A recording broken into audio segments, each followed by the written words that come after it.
am creation. I am love.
So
Se oirei neiro late orai mirialeira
shirin ye yonin meyai leyo trairi saite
inviting you to take big, loving breath in through your nose into your belly.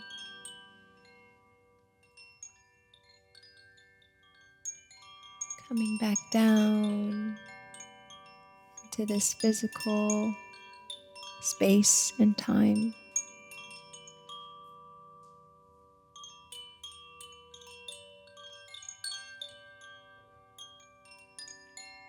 Presencing to the absolute harmony and glory of your sacred union.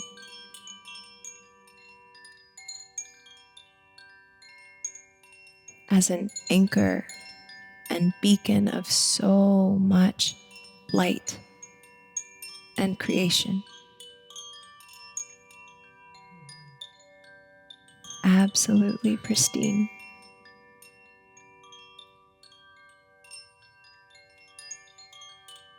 Taking another luscious breath into that beautiful body. And exhaling, just feeling as all of your cells are dancing in greater harmony and peace.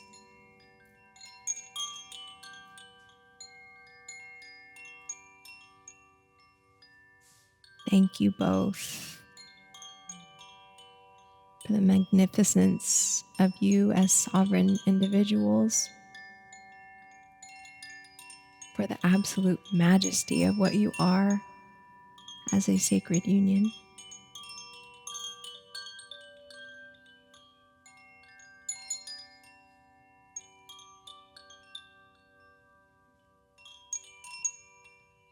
Starting to wiggle your fingers and your toes. Come back. Whenever you feel ready, you can open your eyes.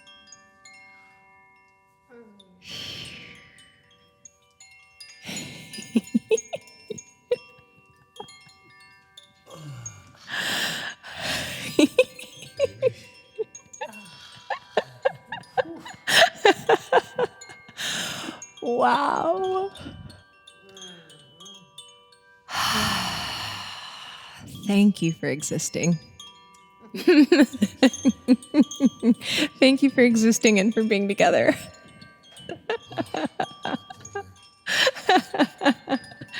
For creating the most beautiful children anyone could possibly imagine. They're so beautiful, it's ridiculous. It's actually kind of absurd. I have to show people pictures and be like, can you even believe this is real? Thank you. Love you guys. Wow. Wow. Wow. Girlfriend. Wow. That was a special one. That was one of the most extraordinary experiences of my life, like hands down. Like probably the top of anything I've ever sang in my life, and really didn't understand the significance until we were already in it. And I was like, wow, portals and dimensions are opening that I was so not anticipating at all. And yeah, it was just, I mean, and even, you know, I just want to address that we did not plan to be matching. Like all of us were tuned into this like divine orchestration, this field that's just speaking. And just it all showed up perfectly matching for everything to be beautiful. And that was just one of the most spectacular experiences of my life. And I would love to open the space for you to share. I have so many things that I want to share about what came through for me, but I'd love to open first with what was the experience like on your end? Well, do I get to say an I am? When does that happen? You can say so far. You can say your I am right now. Because it was such an unveil, and then at the end it was like, I am creation. Wow. I love that. Yes. Yeah, baby. Yes. And I feel good there. I mean, you do create literally the most like, it's, I already said it, but almost ridiculous how beautiful your children are. Like, how is it even possible that your children are so beautiful? I did create those with you. You really did. You are a creation. Very clearly. There's this weaving with creation, though, that I was like learning through your music and the way that it was just unraveling things in the body. And it was really like being held. I was like, I am held. I am alive. I am creation. It's like, and that's the birth portal, right? Totally. Yeah. And just thank you for holding me today. Oh, that was special. It was really special for me on my end. Yeah. Same. I mean, you had said kind of what is your I am? And then you said we could say after the music, which I was happy about because I was like, okay, great, because I'm not going to figure this out with my head. This is going to be like a hard decision. Yeah. And so during the eclipse, my lesson was allowing, like not trying to micromanage, not trying to hold on, not trying to manage or think or prevent or anything like that. Just literally just allow. And then harmonize.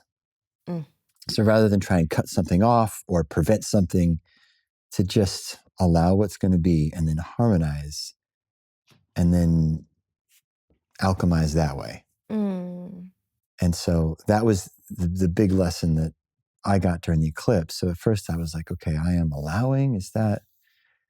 And then you were talking about inviting in ascended masters.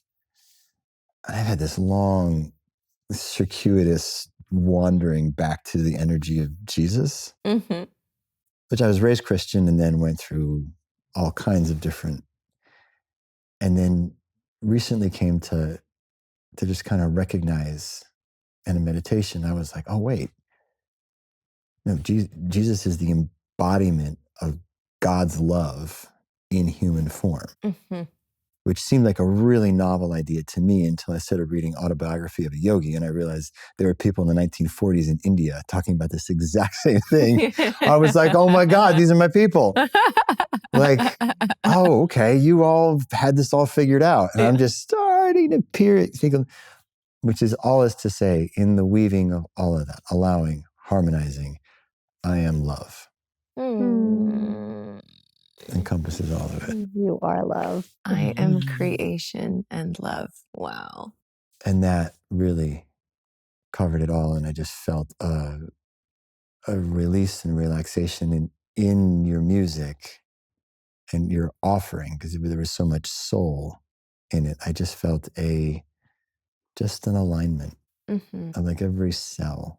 And then when you hit that thing, just from my crown down to my root, and it was just like everything just polarizing, working in alignment, physically, spiritually. And there's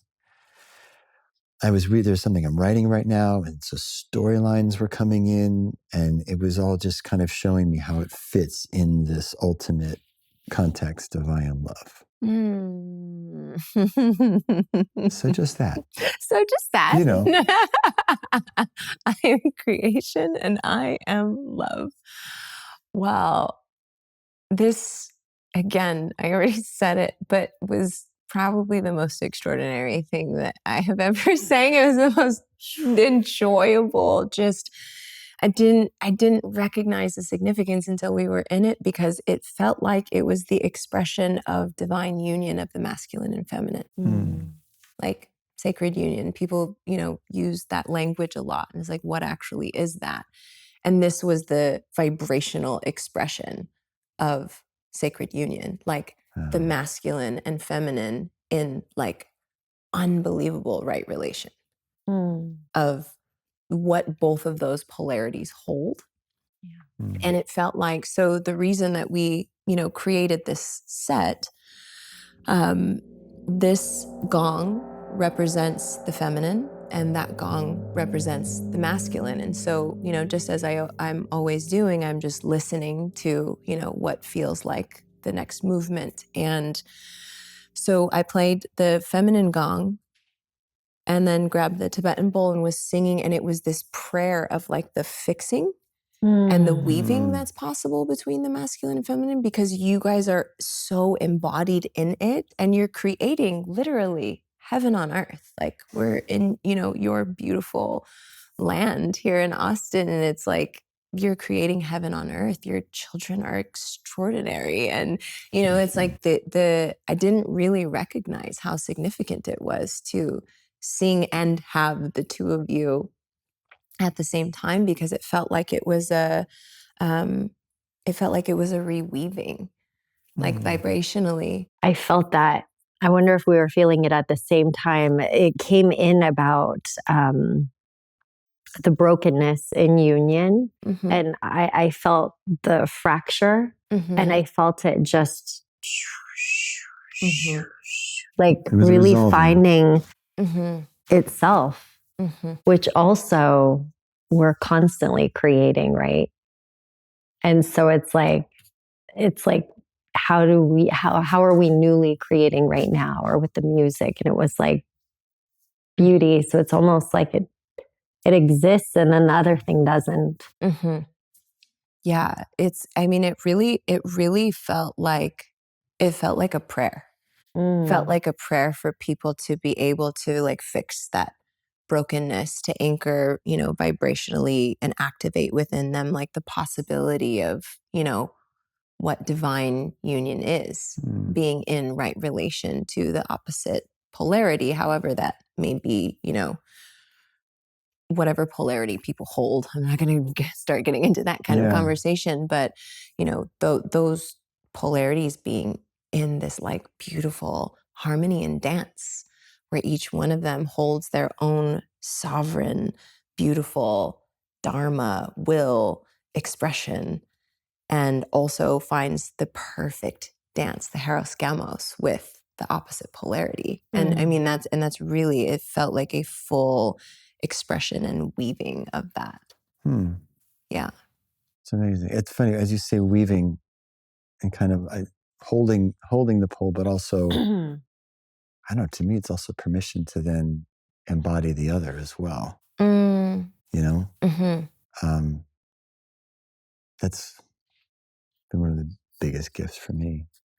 We do the feminine masculine dance. We do. Yeah, like really. Sometimes I'm full femme, you're full masculine, and then we do Sometimes we switcheroos switch. all the time. In For fact, sure. I think a lot of times, Yeah. like the pull. Yeah, and that's the beautiful thing, because it's not about the sex. It's about like who's holding what polarity and how do those polarities get to dance with each other. Yeah. That's a really, really good I distinction.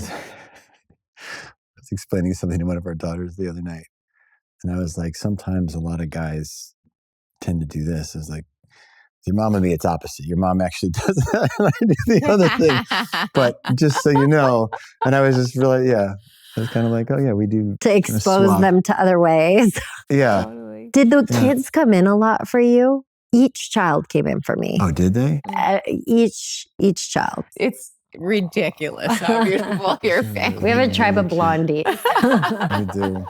They're all little towheads. Yeah. They're all so different in their own way. They're so unique, each one. And that was one of the things too, because you actually, for me, my experience of what you did here is you channeled each one of them as well. Oh, wow. Yeah. And each one had quite a different sound. And it was clear, like, I would feel them coming in, I would feel their play. And that really is part of divine union is creation. And then what are you creating? Mm-hmm. And that's what we've created is, first and foremost, the children, which are expressions of ourselves. Yeah. I mean, there's so many other, I also brought one of the things as part of the set, because we actually had our solar eclipse ritual here in this actual barn. Yeah. And you were saying that it kind of felt like it wove and buttoned and zipped all of that sort of. This feels like a real eclipse closing ceremony. And and you brought the skull, which was utilized during the eclipse while somebody was playing. It was activated, yeah. It was activated while your voice was activated here. During the solar eclipse. So there's in the back, there's a little obsidian golden sheen crystal skull that was activated during the solar eclipse while my music was playing. And it just arrived yesterday.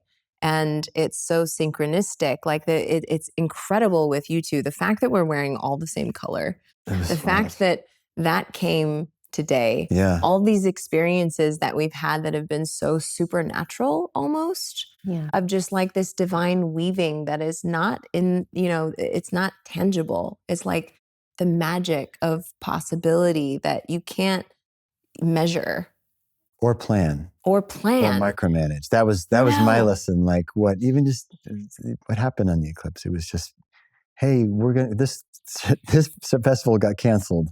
Hey, can we come? Sure. Is it okay if we bring 20 people? Yes. Allowing. And it all worked out. I was like, I could not have planned this if I'd had 6 months and, an army of assistants. Like it just all kind of found a place. And the lesson for me was, obviously you look to the future and you try to protect your family and make good decisions. But allow. When good things come in, don't hold on too tight. It's like being in the dance with the mystery. Yeah. And allowing, because when you're allowing, it's allowing for things to come in and allowing for things to play. Because when you only have your plan, it doesn't create the space. And then you're limited by the potential of your brain, as opposed to the potential of whatever the universe wants to give you. Magic. Yeah. Which makes me have a question for you. Yeah. So when you do this, how many steps ahead do you know? None.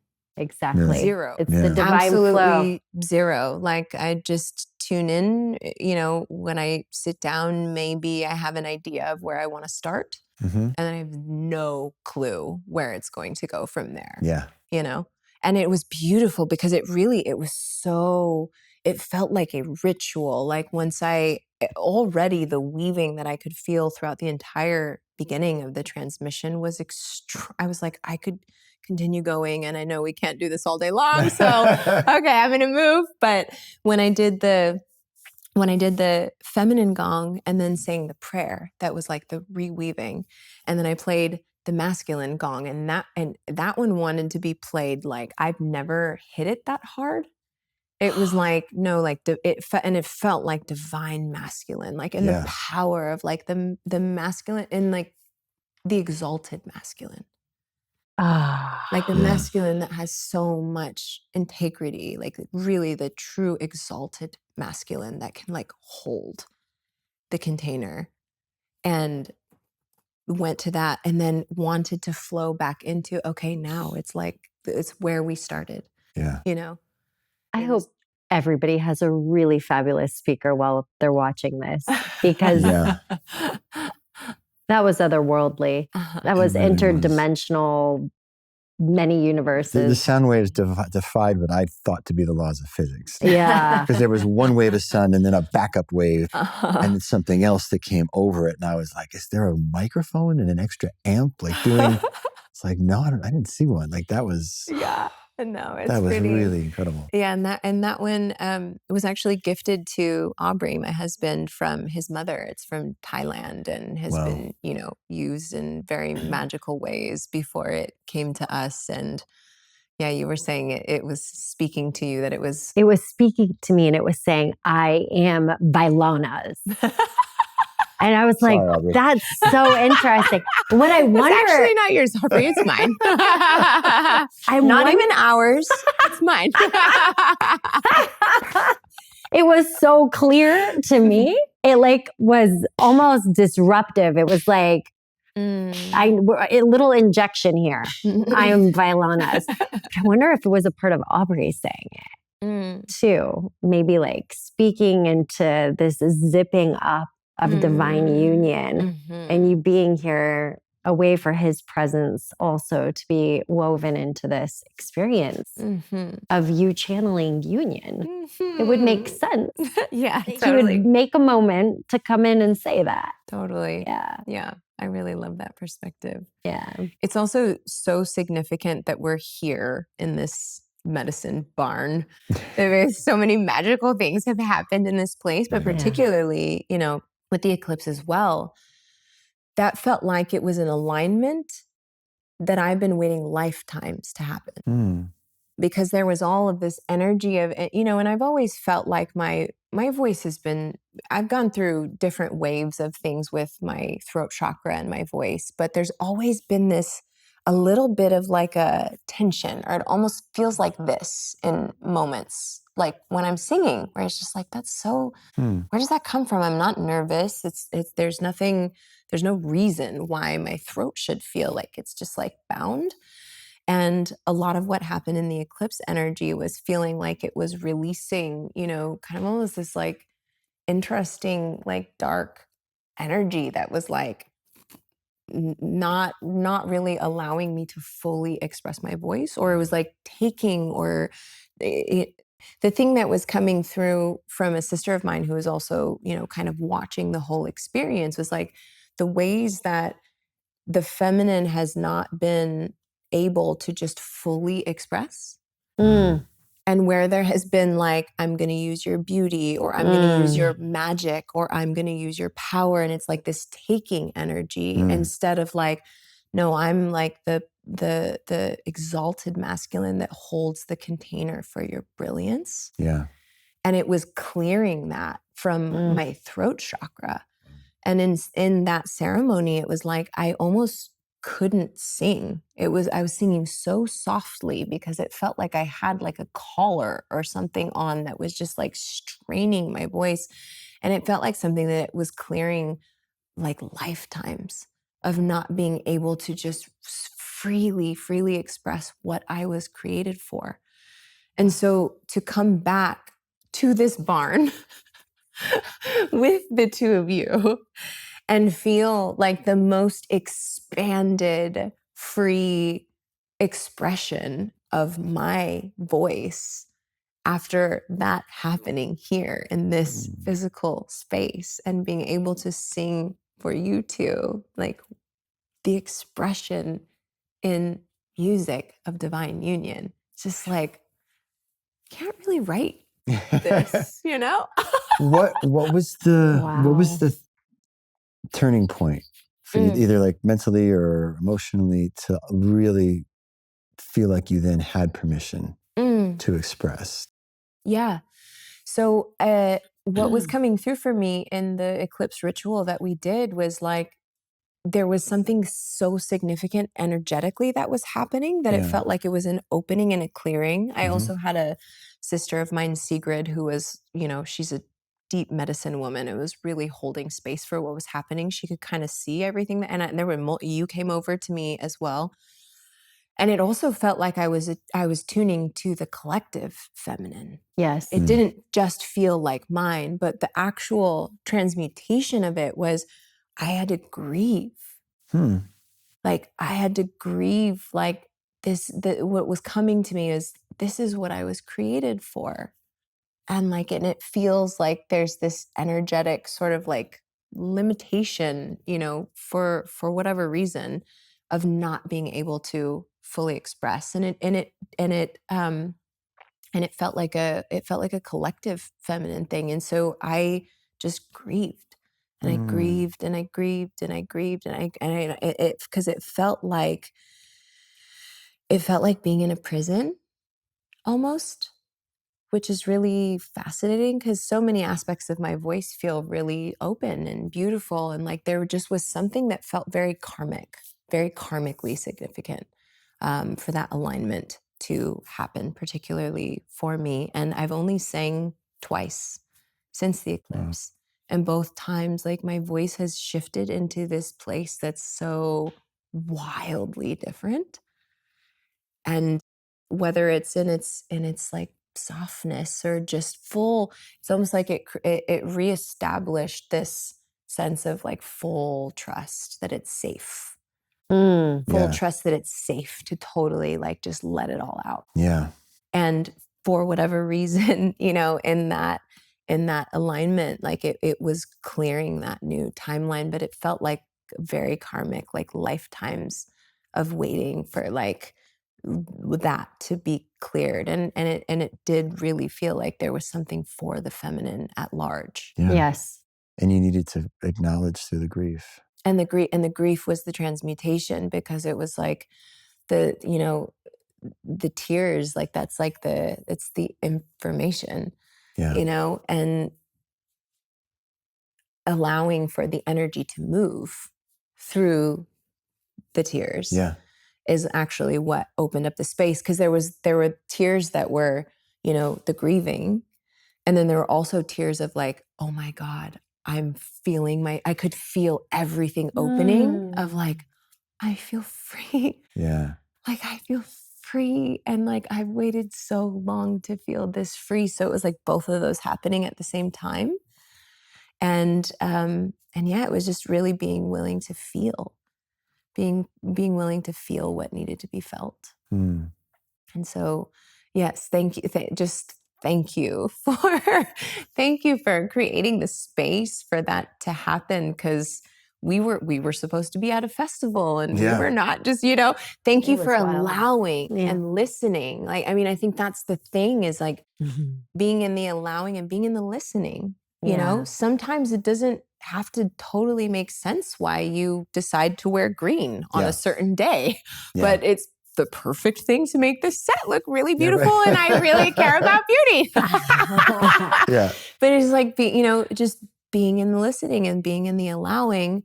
That ritual that happened here, my decision not to go to the festival that I was supposed to sing at because something didn't quite feel right in my body and my guidance. And then we happened to be here. And then that perfect thing happened because we were all in this space of like our soul family. And so I think that's such a beautiful code to life. It's just like being in the listening and that's ultimately that it's what I'm doing this whole time. I'm not thinking about what should I do next or, was that the right note or maybe I should sing it this way. It's just like, no, it's just complete allowing and like ultimate radical listening. Yeah. Yeah. In your channel. Thank you.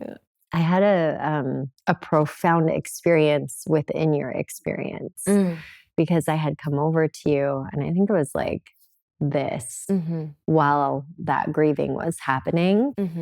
And at some point, I opened it was light outside like it is right now. And at some point, I opened my eyes and it was dark. Oh, yeah.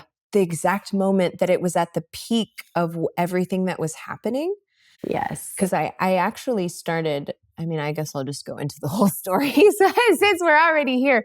But Yeah. it gotten so significant that I started like purging, almost like I was in an ayahuasca ceremony. Like I started coughing. Without medicine. No, yeah. Yeah. And because that was the only thing that could happen. It was like something was releasing. There it goes. I know. And my sister Sigrid said, there's something going on with your throat chakra. If you can imagine like a golden lotus flower spinning in your throat chakra, that'll really help clear whatever's happening. So I just sat there and I started imagining that. And that's when it opened up into this space of just like dark energy. That's just like you can't be in your power of, it's just like the light of what happens, the healing that happens, the activation that happens if I can freely sing, and it just felt, really, really wild, very, very otherworldly. And maybe this sounds kind of crazy, but that's, what the experience was. And what I can feel for myself is just, there is a significant shift that I feel. Significant. Today really was the most extraordinary thing that's ever happened ever go through my voice. We're grateful to be part of it. Yeah. I know. I got up. I'm like, that was special, right? It was really special. It was super special. Like, I'm not trying to make this about myself, but that was really fucking special, right? Like, yes. It was wild. I hope that more people in this world can hear you live. Yeah. Because there's something about it in person that you really, because it was a collective unlocking. It was a collective unlocking. I feel pretty certain of saying that. And so the more you expand into it, it's an energetic permission slip. It's an energetic pathway, for us to all go, yeah. Thank you. And so beautiful too, because there were other people in the space that also felt their voices activating by I was yelling. Yeah, whatever was happening. It was so special. Magic. Absolute magic. I'd never sung in ad-lib sung like that before. Yeah. Did you? Yeah. Wow. It all helps to have a bowl too, because you know what note you're on. Exactly. So there's a certain chord progression. Like if you're pretty safe. Yeah. But I'd never just sang. Just sang. Just listen. Yeah. You just listen and you just allow. And at one point, listen and allow. And this is my journey. At one point, somebody else started singing while you were singing with your bowls, and I was like, I want to hear Vailana. Like, and somebody else was singing, and I was like, allow. Like, why are you trying to stop that person from singing? They have a beautiful voice. You know what I mean? And so I didn't want them to step on you, and I was in my head about all that, right? Like, no, she's singing, she's holding the space, the vibration right now. What vibration are you going to bring? All this calculation that just doesn't need to happen. And then the next thing I knew, I was singing. And then I just kind of let go of the, trying to stop that other person. And next thing I know, he and I were harmonizing. Yeah. It was so beautiful. I remember. Without trying. And we were, at a third, and it just got louder and louder. And then both of us just built. And I was like, that's the key. Harmonize. Allow. And harmonize. And that's how you transmute. Not by energetically being like, stop singing, Yeah. Like, okay, allow, and then. Well, this is big growth for you. It was big. It was really big. Yeah. You have been like the grand protector, and you have actually you've definitely had like a major harmonizing shift. Yeah. So you're still the grand protector, but like in a new formation. It has a lot to do with trust, like you were talking about. I think a lot of the experiences I had in life, just things being completely out of my control. Even something as, fun or, beneficial as like fame at 20 years old, worldwide, in a week. I've been acting for a very long time and, anonymously, but then all of a sudden one job, boom. And I couldn't go to a mall. And there was no control.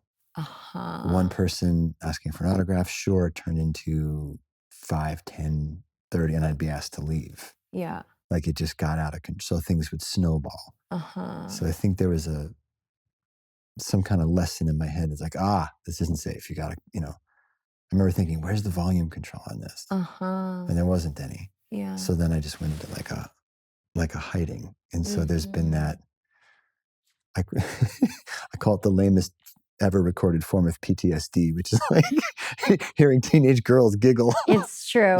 Would send me into like a body panic. Oh, wow. Yeah, for years. Because it would mean like potentially needing a police escort out or like something crazy. And at a very formative age, yeah. Yeah. You were 20. Giggling. Oh my God. Yeah, like that little titter of like, oh my God. Like that. Yeah. I know that frequency. Uh-huh. And it's, it just sent me into like a hide, change your, Yeah. re-atomize your body and just don't draw any attention. Yeah. And we were in Houston, and I heard that little titter. Right, this is like a year or two ago, and I'm like, all right, that's not about you. You've outgrown this phase of your life. 13-year girls are not like, oh my God, about you and your like, My sister was one of them. and your late 40-year-old ass. Like they're not. It was very much about. They're not giggling about you. And so we're walking through the mall, and I keep hearing it. Like they're still behind us, and I'm like, dude, they're not following you, bro. Like they're not. And then sure enough, we stop, and it's like a gaggle of teenage girls, like 12. And they're like, excuse me, are you? And I'm like, how are you watching Dawson's Creek? And like, we watched it on Netflix. I'm like, and I wonder, is that like the equivalent of me watching Little House on the Prairie when I was a kid, like technology-wise? Like, we didn't even have cell phones. Didn't somebody... in the first couple seasons. Like, is that like watching the olden times for you?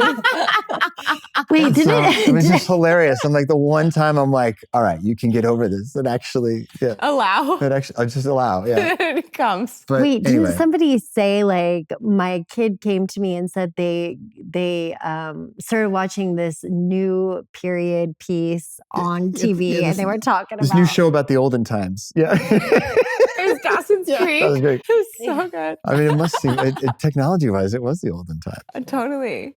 Completely different. Totally. Yeah. All the girls are watching it. By the way, you said your sister. My sister had a poster of him in her bedroom. My sister probably did too. Yeah. When you have like, when you're a little girl, and like, I remember my room would be just all posters of like Backstreet Boys and NSYNC and 98 Degrees. And just like, I had like a whole wall of posters of like I was like, Freddie Prinze Jr. because I just like wanted to be in love. Yeah, I'm sure you were on my sister's wall. So good. Well, so funny. Thank you guys. Yeah. Thank you so much for just like being the embodiment of what is possible in relationship, and for everything that you so beautifully create, the communities that you bring together. Like every experience with you just feels like this sense of home in the greatest way. And I deeply, deeply cherish both of you. And, for this to get to be part of this series and just totally blow it open is like, it's just, thank you for taking the time to be here and just trusting and for allowing and for listening. And this was one of the most extraordinary experiences of my life. This is amazing. Thank you. I'm so happy to support and so happy to receive. That was just also magical. Yes, so honored to sit in that space. Every cell of my body felt like it was awakening. It's just absolute heaven. Thank you. Yeah. Thank you. Love you guys. I love you too, babe. We did it.